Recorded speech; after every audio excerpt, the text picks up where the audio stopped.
What's up, my set souls? It's your girl, EVB, coming back to you again today. Coming back to you again so we can talk. We're going to be doing a video about how to vote in 2020 in person, part 2. We're going to get into that in a minute. Just want to let you guys know that I'm in my third little studio here. Got a studio downstairs. I got it kind of set up at my mom's, and then I have this. My room. Okay, and also it's also my craft station. So if you see wreaths in the back, as you can notice, I've been doing my Christmas wreaths on either side. There's a bunch of stuff packed down in there. As you see, I got my Christmas blanket, and I'm going to do it in my room today, and that's fine. I haven't been feeling the best, and I haven't been before you in a couple of days, but here we go. Anyway, so how y'all doing? How y'all doing? What's up? I have missed you guys, and I've missed doing this. We're not going to be really eating very much today. Like I said, I don't really feel that well, and I haven't been able to consume that much, but I do have some water in here that I've been drinking on, so maybe that'll help. I had some ginger ale last couple of days too. But anyway, let's get right into it. Before we do that, let's just give God praise anyway. Gracious Heavenly Father, I thank you so much for this and for the people that are going to see it. Please bless them.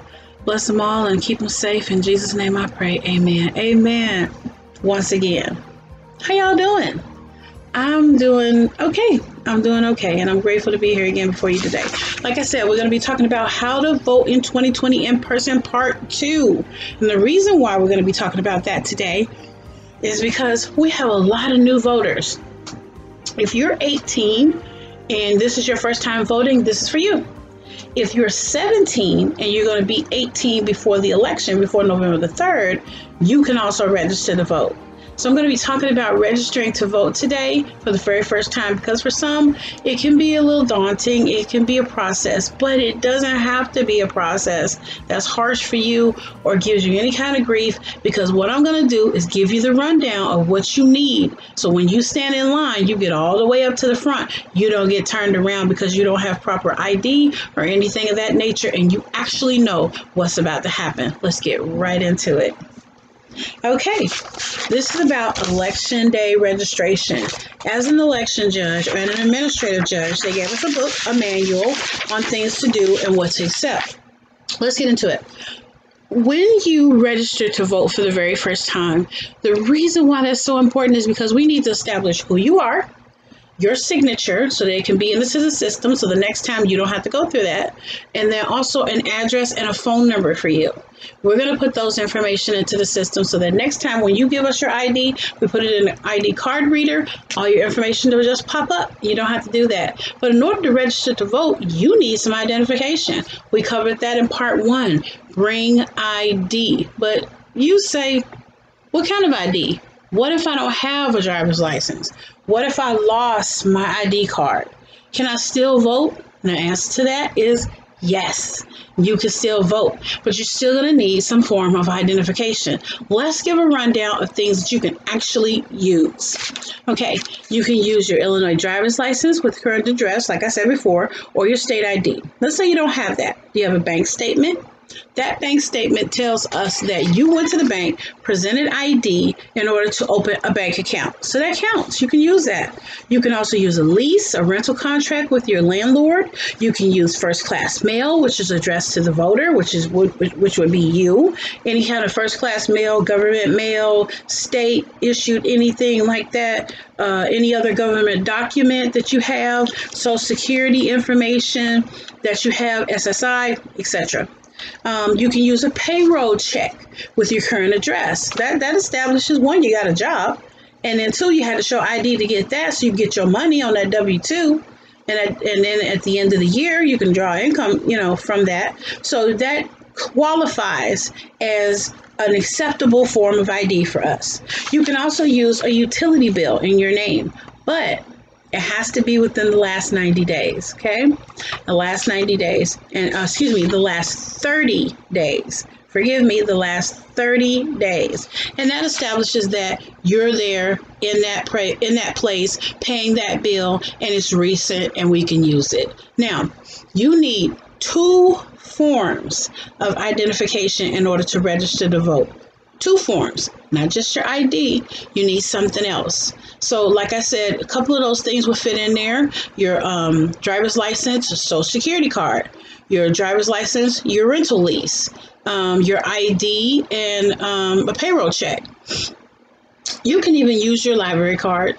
Okay, that library card signals that you went to the municipality or district that you resided in and showed identification in order to receive a library card. Yep, it is. It's you can use it. Yeah, I know, right? If you have an out-of-state driver's license, the state and number, you just moved, but you want to be able to vote. A public aid card, like a link card that has your name on it. Your birth certificate. What about that?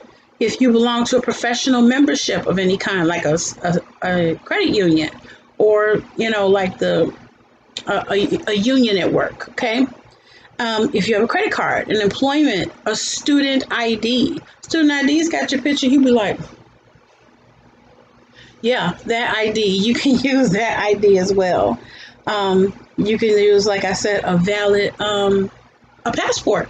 You can use a passport. That's a good one. A voter's registration card. You can use that. But like I said, you're going to need two forms of ID. So be prepared to bring two forms with you. As I went over it before, I'll go over it again. You can use a bank statement, your driver's license, your state ID. You can use first class mail addressed to you, a government document, a payroll check with your current address, a utility bill in your name within the last 30 days. You can use a credit card, a birth certificate, social security card, a student ID, a lease, a rental contract, a library card. You can use a payroll check, a public aid card, a U.S. passport that's valid, or a voter registration card. Okay, got it. All right. These are the things that you need to do, to have, in order for us to register you to vote. You have to reside in that county that you're voting in. You have to, of course, be a U.S. citizen, be at least 18 years old by the next election. Like I said, if you're 17 years old, you're going to turn 18 before November the 3rd. We got you. We're going to get you registered to vote. Okay? So that's that on that. So that is that on that. What we're going to be talking about a little bit more is in detail, not trouble things that happen, but little things that pop up that might jar you or say, hey, I didn't know that was going to happen. Because most people think you stand in line, you go inside, you vote. Okay? That's the gist of it. But sometimes there's a little bit more that you have to go through. And we as election judges and administrative judges want to make sure that your voting is as comfortable as possible, as private as possible, and that you are able to do a good job at your voting because you have privacy. Okay? Privacy. Now, like I said, let's go over it. Now, let's say you need assistance and you don't speak English. Okay, that's okay. That's okay. It's all right to do that, because a lot of us don't speak English. I mean, a lot of people are bilingual, or they have only spoken their language, and that's fine. We have ballots in Spanish, we have ballots in Chinese, we have ballots in other languages. But I would recommend bring a buddy, bring a family member, somebody that can translate what we're saying to you, or can translate, what the ballot says to you if it's not in your particular language, okay? So we have things like that. Those are called non-provisional votes. They do count. They do matter. They're going to count just like a regular vote. We just list it as differently because you needed a little bit of assistance. So we list that differently than a regular ballot, even though it's considered a ballot and it's valid, okay? All right. Let's say you didn't receive your mail-in ballot and you're returning part of it or all of it today.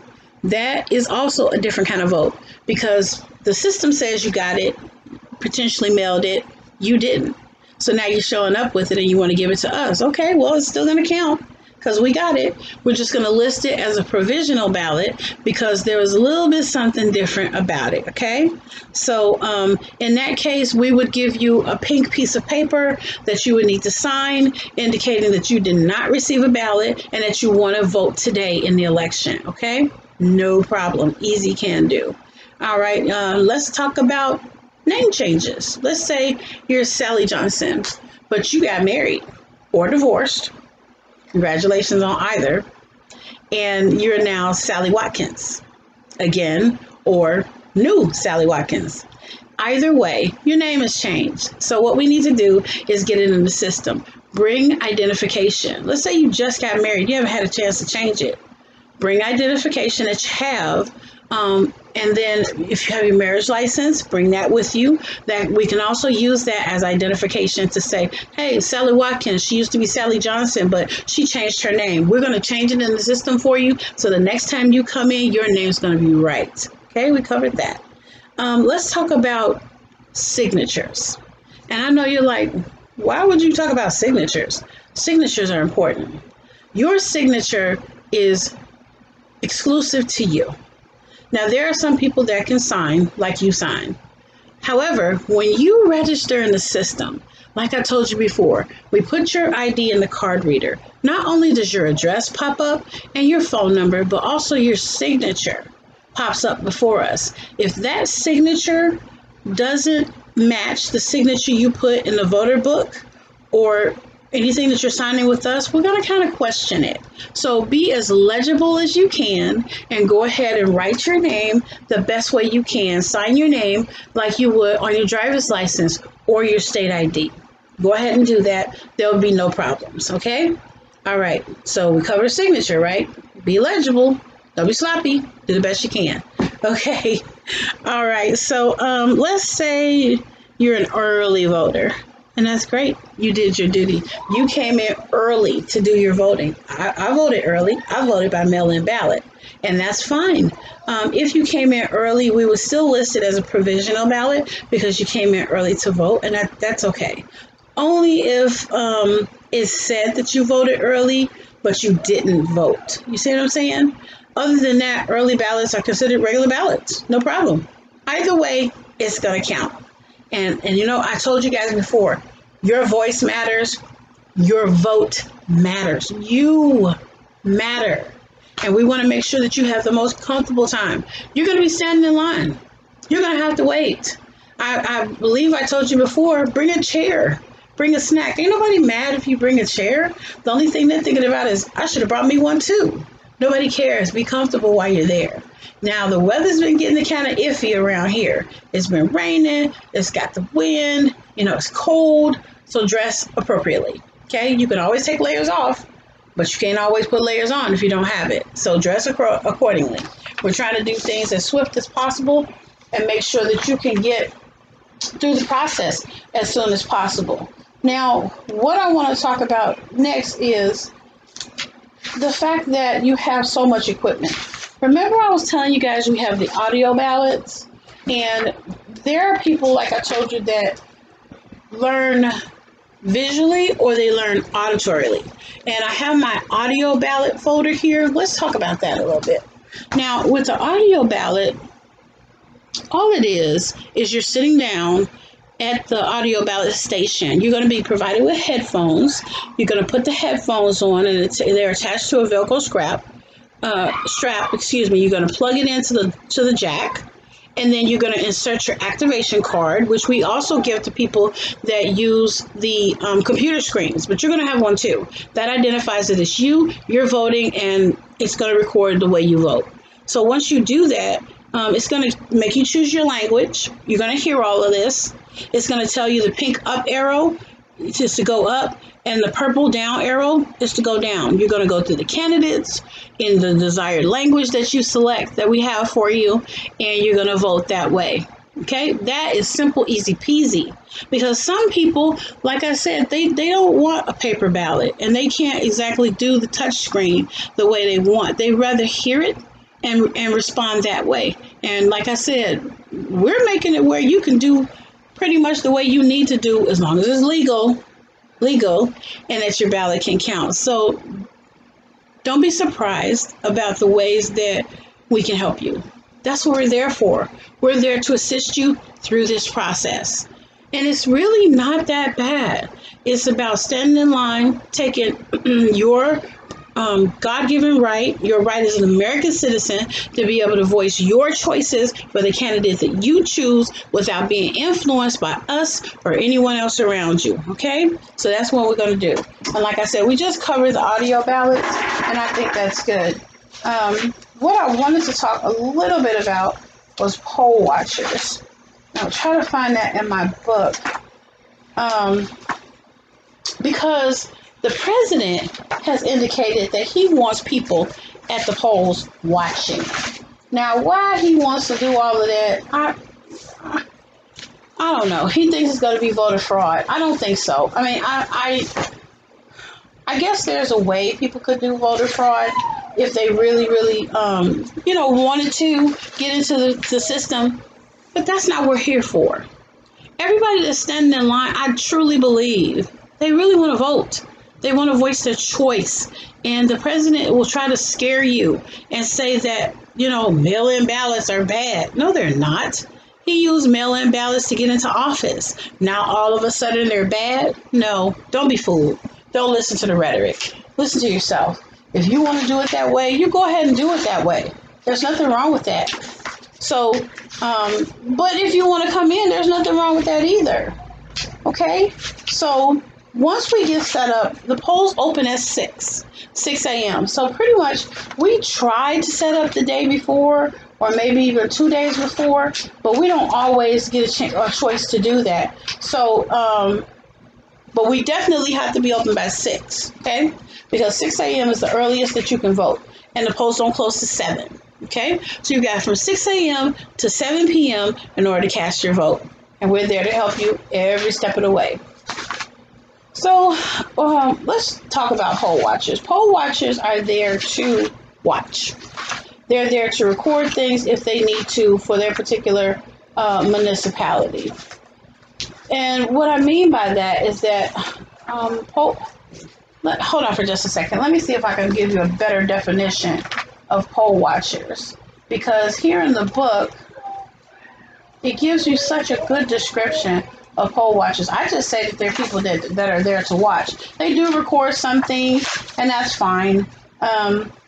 Like, for instance, for their municipalities, they'll come in there and they'll say, how many do you have that voted already? And how many more are in line currently waiting to vote? So we provide that information because on our screen, it tells us how many people have voted.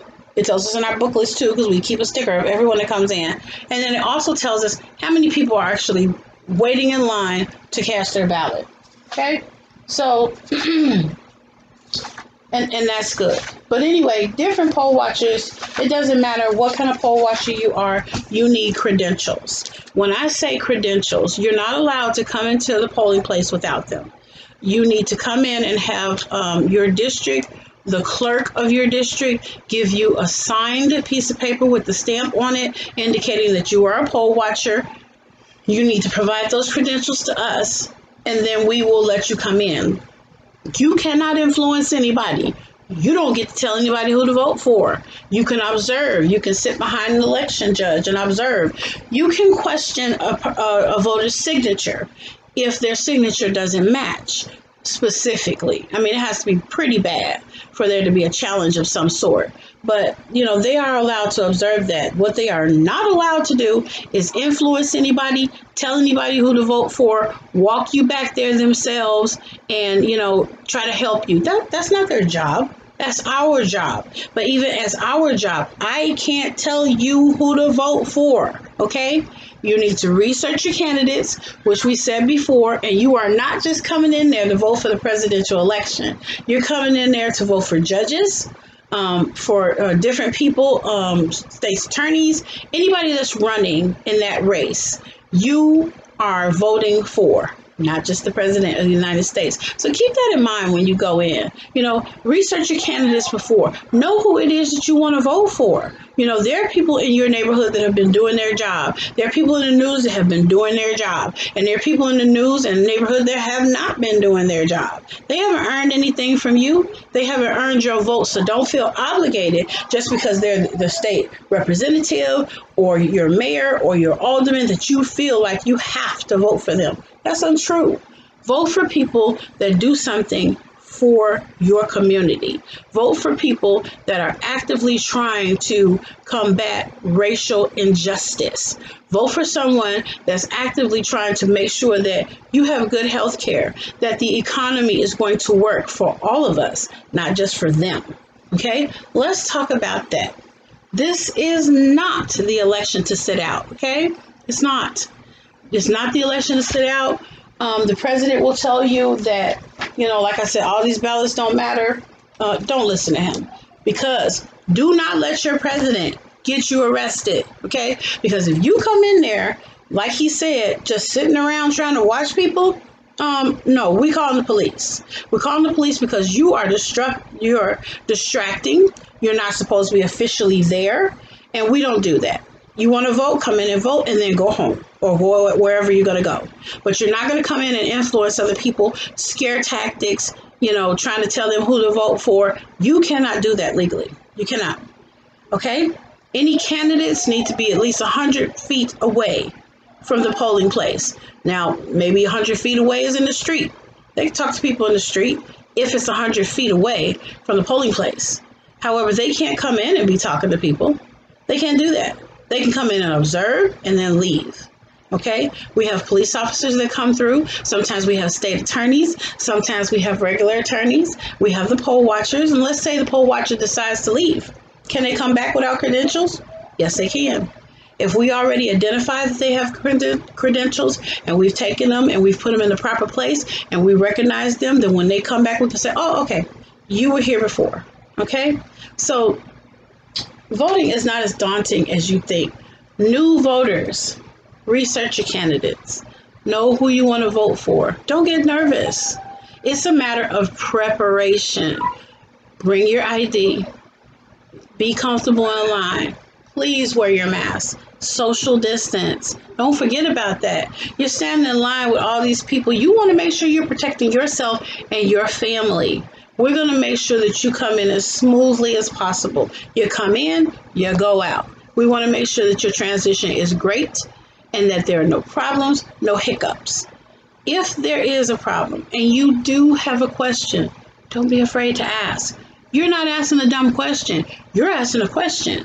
That question will tell us, how can we help you better? How can we make sure that this transition is great for you? Like I said, we have audio ballots. We have paper ballots. We have the computer touch screens. So we have all of those that you can choose from. We have privacy screens when we give you a paper ballot and you go back and go ahead and cast your ballot. We only allow one person at the computer touch screen at a time unless you need assistance. Like I said, a language barrier or something of that sort. It's all about being confident. Be confident. Your voice matters. Your vote matters. This is not the election to stay home, people. Don't stay home. Don't do it. Mail-in ballots. Go vote early. Early voting. And then if you can't make early voting and you didn't do a mail-in ballot, have a plan. Because on November the 3rd, people that didn't do any of that or couldn't do any of that are going to be there and trying to vote. Well, you know what? We can't wait to see you. We can't wait to help you. We want to make sure that your voice matters. We have several things on the agenda. We are actually voting on how you want to live your life. This is an election of elections, okay? Of elections. We want to make sure that you know that healthcare is on the agenda. Also, the commerce of our society economically is on the agenda. How much money do you make? How much taxes do you pay? Do millionaires pay their fair share of taxes? Or do you get taxed abundantly and they get taxed barely? How fair is that? Okay? And then also we have the situation of COVID-19. COVID-19, okay? It's COVID-19 for a reason. It turned into something. It has adapted. It has spread.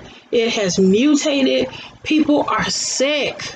And you know that they're sick. People are dying. 260,000 people have died already from COVID-19. I'm sorry if you hear the music in the background. It's my daughter, and I'm going to tell her about it. But anyway, and then we have millions that are sick. So just do your part. You know what's up. Racial injustice in America. You know that there's a problem, a systemic racism problem, and we want to be able to make sure that we take care of that. No shade, okay? No shade. We want to make sure that everybody is treated fairly. Everybody's given a choice, whether you love who you love or you don't. You should just be able to walk down the street without people getting in your business. And I'm going to say that. And maybe people are going to get mad about it. I don't care. Okay? If you are not supposed to be in a person's business, mind your business. Okay? Stay out of people's lives. If they want your opinion, they will ask for it. You don't have the right to influence someone or make an opinion for them or force them to do something because you feel like they should be doing it that way. That's not how society works. Mind your business, okay? You'll keep down the trouble, and then it won't be so much racial injustice going on because we can't sleep, we can't eat, we can't walk down the street, we can't jog, we can't do anything. We can't sit in a university that we go to. You know, we can't do anything these days without someone having an opinion. You can't walk your dog. They walk their dog. Why can't we walk ours? As long as we're not breaking any laws, mind your business, okay? Anyway, getting back to what I said, all of this is on the agenda. All of it. It's the way that you want to live. What else is on the agenda this time is you. You are on the agenda. Do you care about your health care? I know you do. People have pre-existing conditions. I'm a diabetic. I have a pre-existing condition. I have a CGM, a continuous glucose monitoring system, and it's wonderful for me. I don't have to prick my fingers. I used to prick my fingers 4 or 5 times every day to get my blood glucose level so I could monitor the amount of sugar that I had in my system. But this is a godsend. This is a godsend for people like me because now I don't have to prick my finger at all. Now this tells me every 5 minutes it takes a reading and it posts that reading. Most people can get it downloaded to their phone. I can't get it downloaded to my phone. My phone is not as compatible as everyone else's phone. But I have a little monitor here. And this little monitor tells me what my sugar is every 5 minutes or so, as long as I look at it. Right now, it's elevated. It's 258. So that means it's time for me to take a shot. So after I get off here with you guys, I'm going to go ahead and get my insulin shot in. And I'm going to, make sure that I take care of myself. But imagine if I didn't have that option. Imagine if the Affordable Care Act took away my benefits to help because I had a pre-existing condition. Does your mom have heart trouble? Your dad? Does anyone in your family have cancer? Can you imagine them battling that without help? Oh my God, the amount of money that they would have to pay out. We ain't rich. We're not rich. We live in a society where we work hard for what we get, but it's not enough. People can't pay their rent. Children are hungry. They're home. They're using more toilet paper, more lights, more gas, more water, more everything, more food. So now we have this pandemic and we have our children at home out of safety reasons, and I'm grateful. But that means we have more expenses. What are they going to do about it? This president has had an opportunity to pass a stimulus package, and he did. He gave people $1,200 before. I thought Canada gave their people $8,000, if I'm not mistaken.